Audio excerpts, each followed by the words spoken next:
नमस्कार दोस्तों, आप सभी का स्वागत है आपके अपने YouTube channel study with Ravi पर। दोस्तों आज की इस क्लास में हम Uttarakhand GK GS practice set number 12 करने जा रहे हैं, जिसमें सभी क्वेश्चन इंपॉर्टेंट और सेलेक्टेड हैं। दोस्तों अगर आपने पिछले सभी प्रैक्टिस सेट नहीं देखे हैं तो प्लीज़ आप उन्हें जरूर देखिएगा, उन्हें जरूर लगाइएगा, जिससे दोस्तों आपकी अच्छे से प्रैक्टिस हो सके और जो आपके आने वाले एग्जाम हैं उसमें आपको हेल्प मिल सके। ठीक है, तो जितनी भी हमने प्रैक्टिस सेट किए हैं आप उन्हें जरूर देखिएगा, उसके अलग से प्लेलिस्ट बना दी है।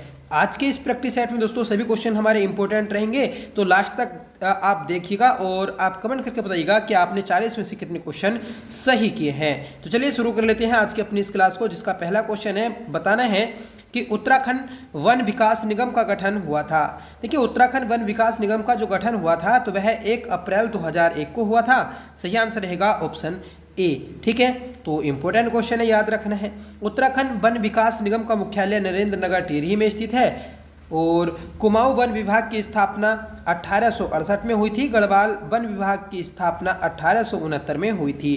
टिहरी वन विभाग की बात करें तो 1885 में इसकी स्थापना हुई थी। और उत्तराखंड में वन पंचायतों का जो गठन हुआ तो वह 1931 में हुआ था और चमोली में 1932 में हुआ था। ठीक है, तो ये सभी बातें आप याद रखिएगा जो कि महत्वपूर्ण हैं। अगला प्रश्न है कि उत्तराखंड में एक नाली भूमि कितनी मुट्ठी के बराबर होती है, या फिर एक नाली भूमि में कितनी मुट्ठी होती है। तो सही आंसर रहेगा ऑप्शन बी 16। ठीक है, ये दोस्तों प्राचीन समय में भूमि को नापने की एक इकाई थी।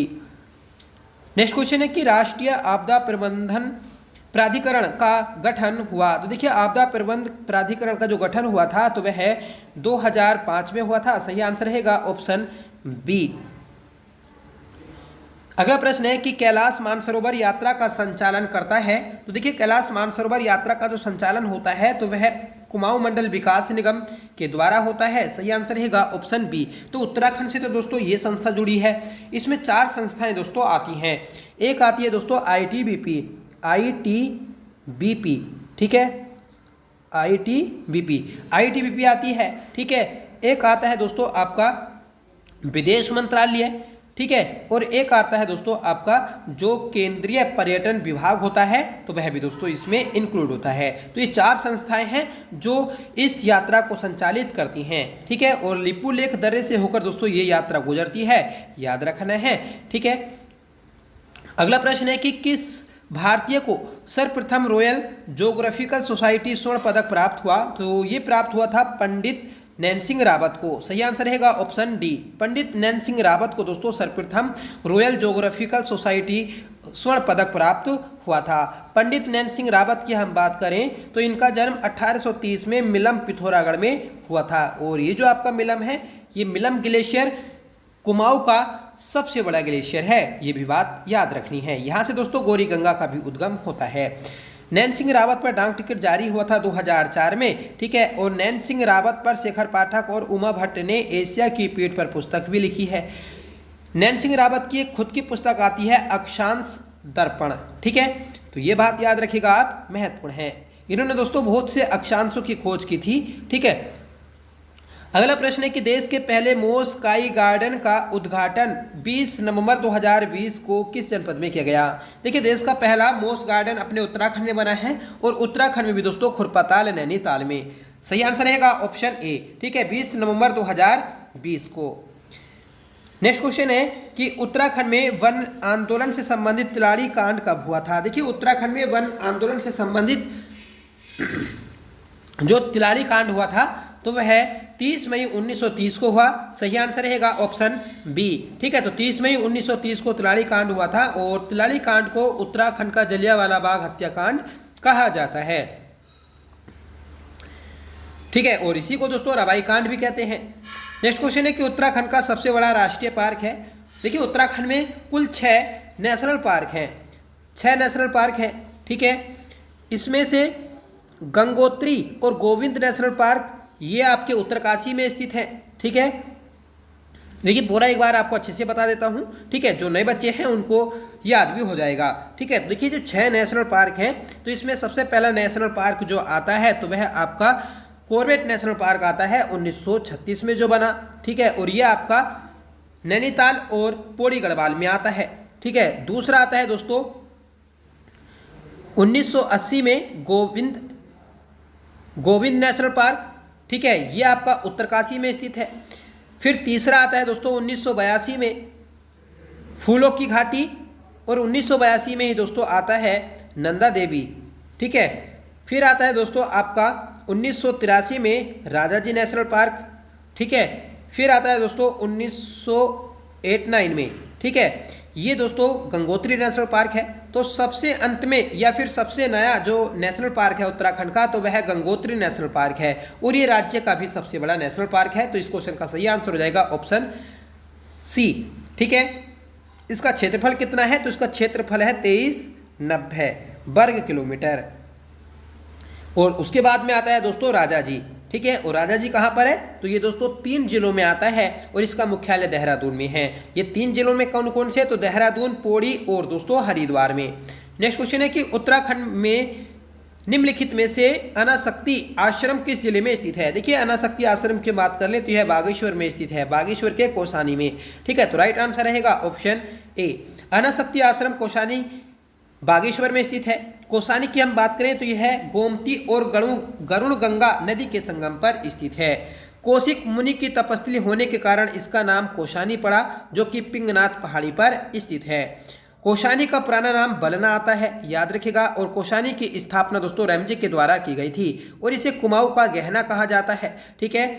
और अनासक्ति आश्रम में ही गांधी जी के द्वारा यंग इंडिया पुस्तक के कुछ लेख भी लिखे गए थे, जिसमें कौसानी को भारत का स्विट्जरलैंड कहा गया। तो आपसे क्वेश्चन बनेगा कि भारत का स्विट्जरलैंड किसे कहते हैं, तो कौसानी को कहते हैं। कौसानी में ही दोस्तों गांधी जी की शिष्या सरला बहन ने लक्ष्मी आश्रम की स्थापना 1941 में की थी, ठीक है। तो लक्ष्मी आश्रम कहाँ पर स्थित है, तो ये दोस्तों कौसानी में स्थित है। इसकी स्थापना 1941 में सरला बहन के द्वारा की गई थी, जो कि गांधी जी की शिष्या थी, ठीक है। तो सभी बातें आप याद रखिएगा, मोस्ट इंपोर्टेंट है आपका कौसानी।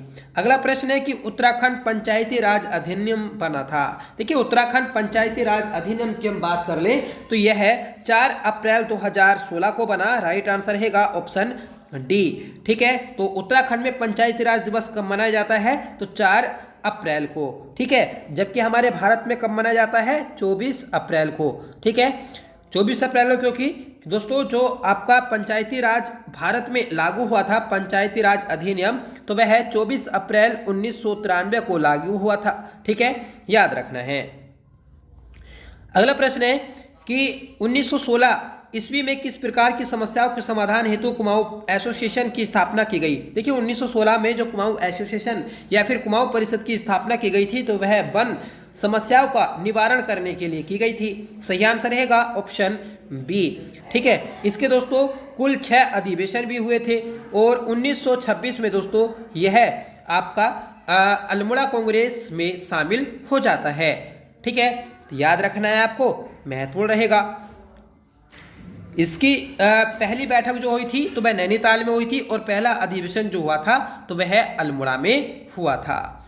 अगला प्रश्न है कि वन अनुसंधान संस्थान देहरादून के मुख्य प्रवेश द्वार का नाम क्या है। देखिए जो आपका FRI है देहरादून में, तो इसका जो मुख्य प्रवेश द्वार है उसका नाम आता है बेंड्रिस गेट। सही आंसर रहेगा ऑप्शन वी, ठीक है। तो बेंड्रिस गेट इसका नाम आता है, ठीक है। उत्तराखंड में या फिर पूरे भारत में वन प्रबंधन की जो शुरुआत हुई थी, वैज्ञानिक प्रबंधन, जो वनों का वैज्ञानिक प्रबंधन की शुरुआत हुई थी, तो वह 1865 में हुई थी, ठीक है। 1865 में जब डिट्रिज वेंड्रिस को भारत का वन महानिरीक्षक नियुक्त किया गया, और ये दोस्तों जर्मन विशेषज्ञ थे, ठीक है, मतलब जर्मन के यह रहने वाले थे, ठीक है। तो याद रखिएगा, इंपॉर्टेंट है। अगला प्रश्न है कि उत्तराखंड में राज्य में हस्तशिल्प उद्योग में रिंगाल का वनस्पतिक नाम क्या है। देखिए रिंगाल का वनस्पतिक नाम क्या होता है, ये हमें बताना है, ठीक है। सही आंसर रहेगा ऑप्शन बी, किमुना बम्बूसा फल काटा। देखिए किमुना बम्बूसा फल काटा यह रिंगाल का वनस्पतिक नाम है, याद रखना है, ठीक है। इसके अलावा आपसे यह भी पूछ लिया जा सकता है कि भांग का वैज्ञानिक नाम क्या होता है, तो देखिए कैनबिस सटाइवा भांग का वैज्ञानिक नाम होता है, ठीक है। हम बात कर ले बुरांस वृक्ष के वैज्ञानिक नाम की, तो उसका नाम होता है रोडोडेंड्रोन अर्बोरियम। इसी प्रकार दोस्तों आपसे क्वेश्चन बनेगा कि ब्रह्म कमल का वैज्ञानिक नाम क्या है, तो उसका नाम आता है दोस्तों सुसूरिया अबबेलेटा, ठीक है। ऐसी दोस्तों आपका आता है कस्तूरी मृग का वैज्ञानिक नाम, तो उसका होता है दोस्तों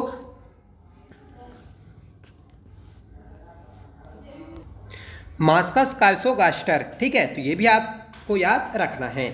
अगला प्रश्न है कि बद्रीनाथ धाम के मुख्य पुजारी रावल निम्न में से किस क्षेत्र से चुने जाते हैं। देखिए जो रावल पुजारी होते हैं बद्रीनाथ के, तो वह मालाबार केरल तट से चुने जाते हैं। सही आंसर रहेगा ऑप्शन सी। देखिए जो मालाबार तट के नंबूदरी ब्राह्मण होते हैं तो वह बद्रीनाथ के रावल पुजारी नियुक्त होते हैं। तो याद रखिएगा आप। बात करें हम बद्रीनाथ की, तो बद्रीनाथ ये भारत के 4 धामों में से सबसे उत्तरी धाम है, ठीक है, जिसकी स्थापना या फिर जिसे जो बनवाया था तो ये दोस्तों कत्यूरी शासकों के द्वारा बनवाया गया था और बाद में दोस्तों ललित सुरदेव के द्वारा इसका जीर्णोद्धार करवाया गया था।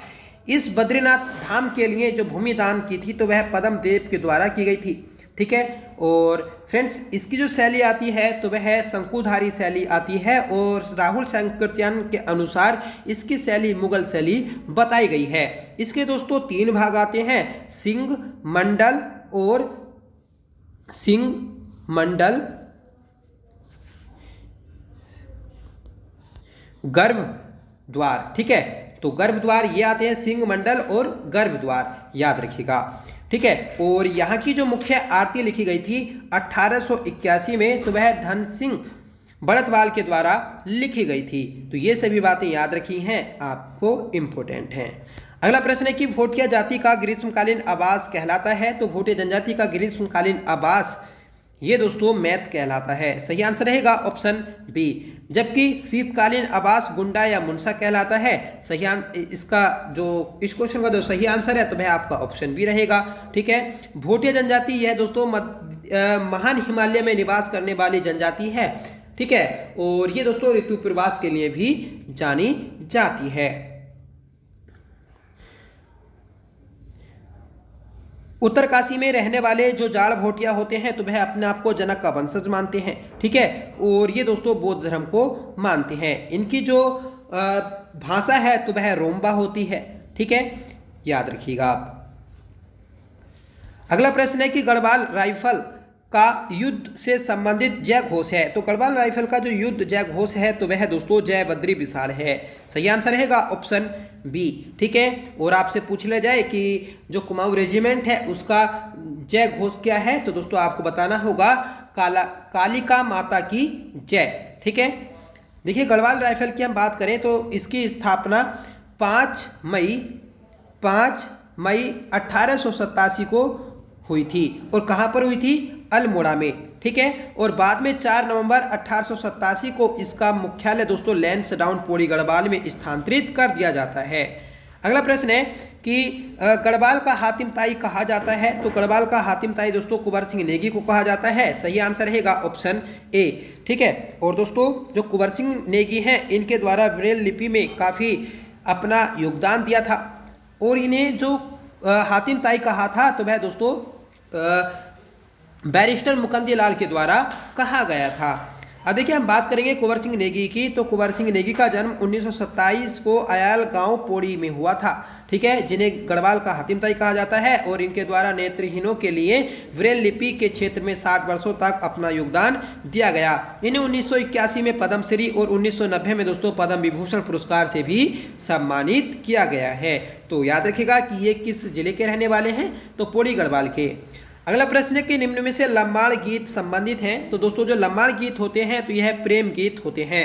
सही आंसर रहेगा ऑप्शन सी। तो प्रणय गीत होते हैं दोस्तों लामड़ गीत, ठीक है। कुछ प्रमुख लामड़ या फिर दोस्तों जो प्रणय गीत होते हैं उनकी बात करें तो झुमेलो गीत, चोफला गीत, छपेली गीत और छोपती गीत, ये सभी दोस्तों आपके प्रेम और प्रणय गीत होते हैं। अगला प्रश्न है कि नैनीताल में सबसे बड़ा भूस्खलन हुआ था। तो नैनीताल में दोस्तों 8 सितंबर 1880 को सबसे बड़ा भूस्खलन हुआ था। सही आंसर रहेगा ऑप्शन बी, ठीक है। इसमें दोस्तों जो नैना देवी मंदिर है तो वह भी ध्वस्त हो गया था और बाद में 1882 में उसे दोबारा बनाया गया था। नेक्स्ट क्वेश्चन है कि रावण की तपस्थली बैराज कुंड स्थित है। तो रावण की जो तपस्थली है दोस्तों बैराज कुंड यह चमोली में स्थित है।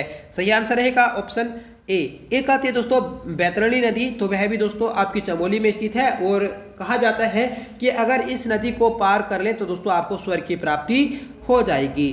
ठीक है, अगला प्रश्न है कि अलगोजा बजाया जाता है। तो अलगोजा ये दोस्तों मुंह से बजाने वाला एक वाद्य यंत्र है। सही आंसर रहेगा ऑप्शन डी। इसके अलावा दोस्तों प्रमुख आपके जो सुशीर वाद्य यंत्र है जो मुंह से बजाए जाते हैं, तो उसमें मसक बीन, तुरही, रणसिंगा, मोछंग, अलगोजा, नागफणी, ये दोस्तों प्रमुख सुशीर वाद्य यंत्र हैं। ठीक है, जो मसक बीन है तो ये दोस्तों स्कॉटलैंड का मूल वाद्य यंत्र है। अगला प्रश्न है कि टिहरी रियासत के किस राजा को अपने नाम से शहर स्थापना की परंपरा शुरू करने का श्रेय जाता है? तो सही आंसर रहेगा ऑप्शन बी, प्रताप शाह। प्रताप शाह के द्वारा 1870 ईस्वी में प्रताप नगर की स्थापना की गई थी। ठीक है, जो कि जलकुर नदी के तट पर स्थित है। उसके बाद दोस्तों कीर्ति शाह के द्वारा भी अपने नाम से एक शहर बसाया गया, कीर्ति नगर, जो कि 1894 में बनाया गया।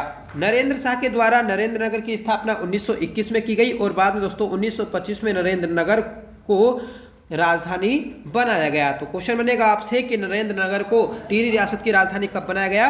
तो 1925 में। अगला प्रश्न है कि प्राचीन काल में अस्कोट राजधानी थी। तो प्राचीन काल में अस्कोट ये राजधानी थी कत्यूरियों की। सही आंसर रहेगा ऑप्शन सी। अगला प्रश्न है कि नंदा देवी राष्ट्रीय उद्यान की स्थापना की गई। तो दोस्तों नंदा देवी की स्थापना जो की गई थी तो वह 1982 में की गई। सही आंसर रहेगा ऑप्शन ए। ठीक है, तो याद रखिएगा आप। और इसे यूनेस्को में जो शामिल किया गया तो वह 1988 में किया गया, ये बात याद रखिएगा। और ये दोस्तों आपका जैव आरक्षित क्षेत्र भी है, मतलब उत्तराखंड का एकमात्र जैव आरक्षित क्षेत्र कौन सा है? तो नंदा देवी। ठीक है, जैव आरक्षित क्षेत्र। और इसी में फूलों की घाटी को कब जोड़ा गया था? तो ये जोड़ा गया था दोस्तों फरवरी 2001 में। ठीक है, 7 फरवरी आती है, 7 फरवरी 2001 में। ठीक है, ये क्वेश्चन आपका लोअर पीसीएस के एग्जाम में पूछा गया था।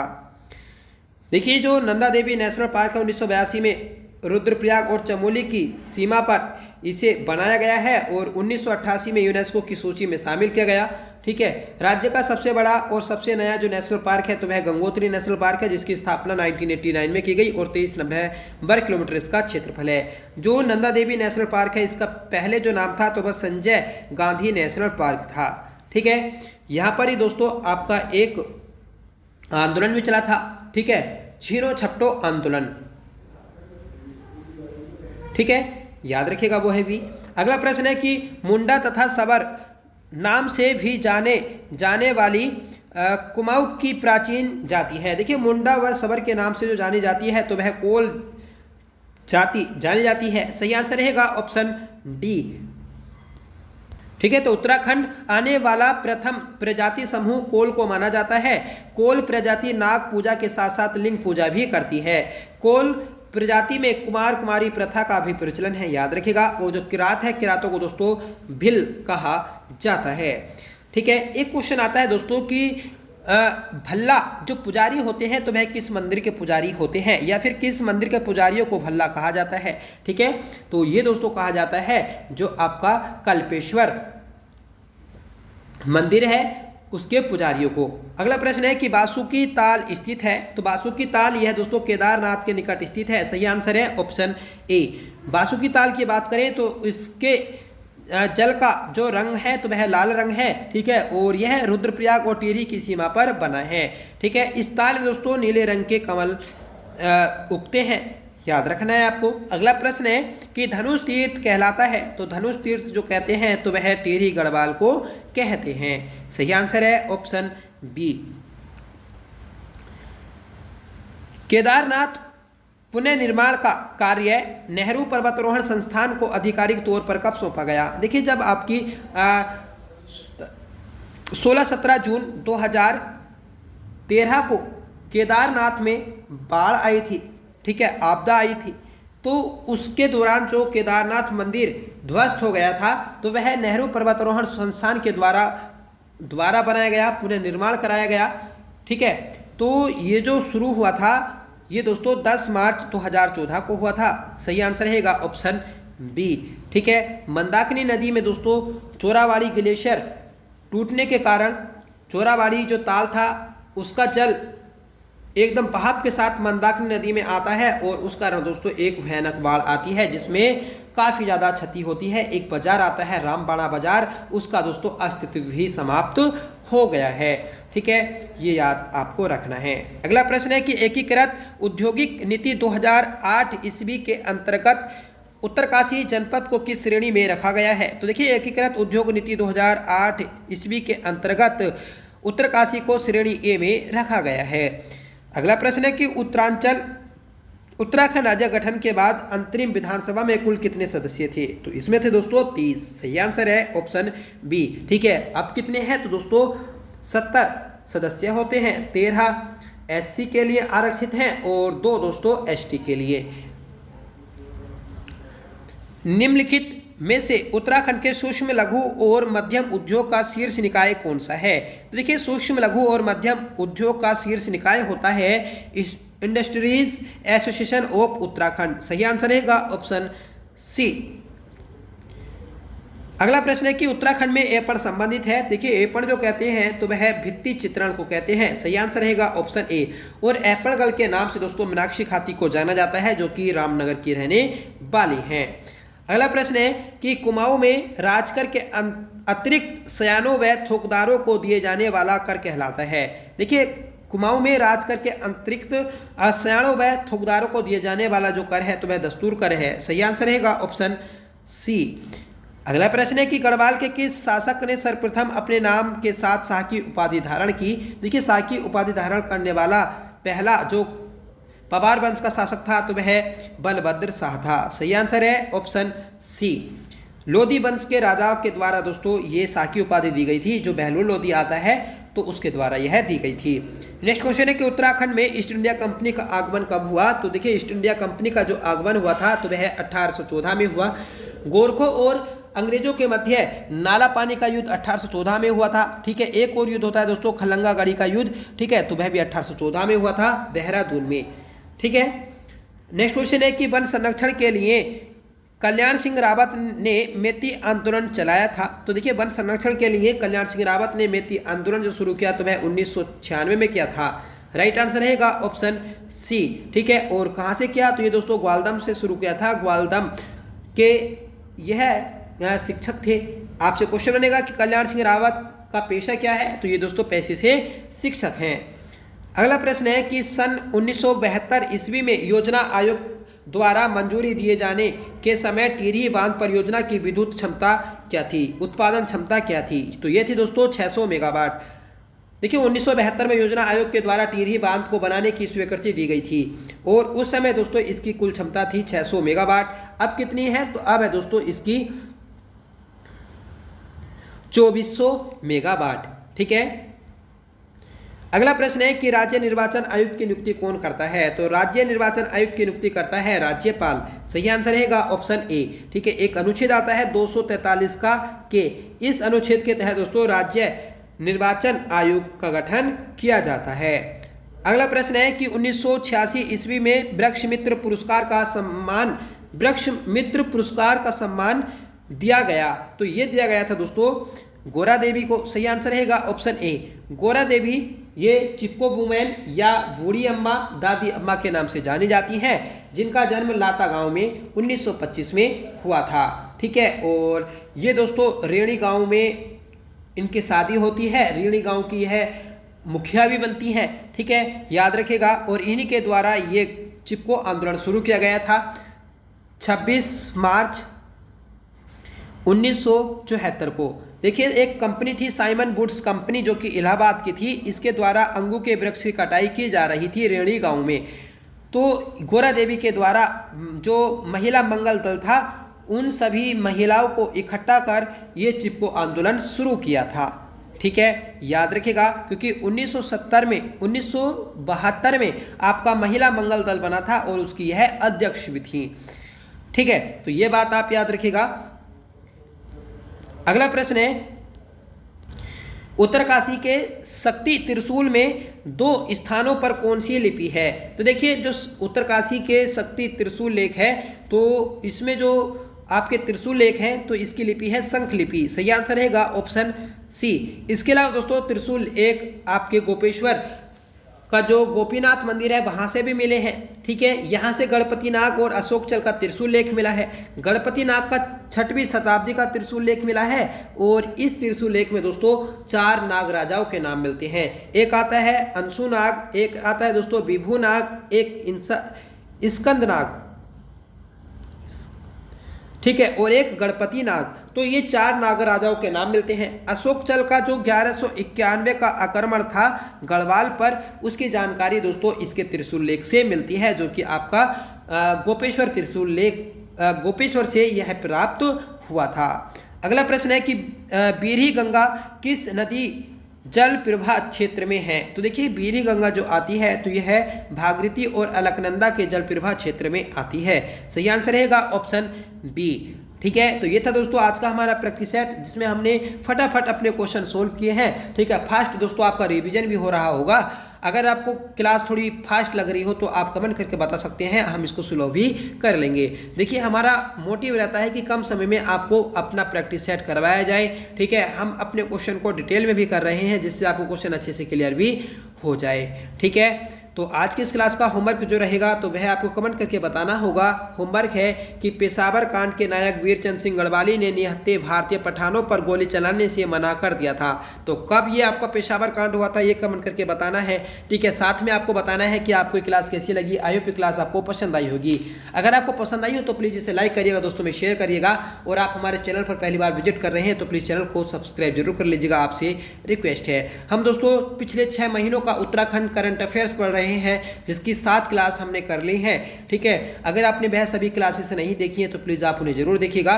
वह सभी करंट अफेयर्स आपके एग्जाम में पूछा जाना है, चाहे वह एग्जाम आपका अपर पीसीएस का हो, उत्तराखंड पुलिस कांस्टेबल का हो, या फिर दोस्तों वीडियो बीपीडीओ पटवारी लेखपाल, तो वहाँ सभी में दोस्तों ये करंट अफेयर्स काम करेगा।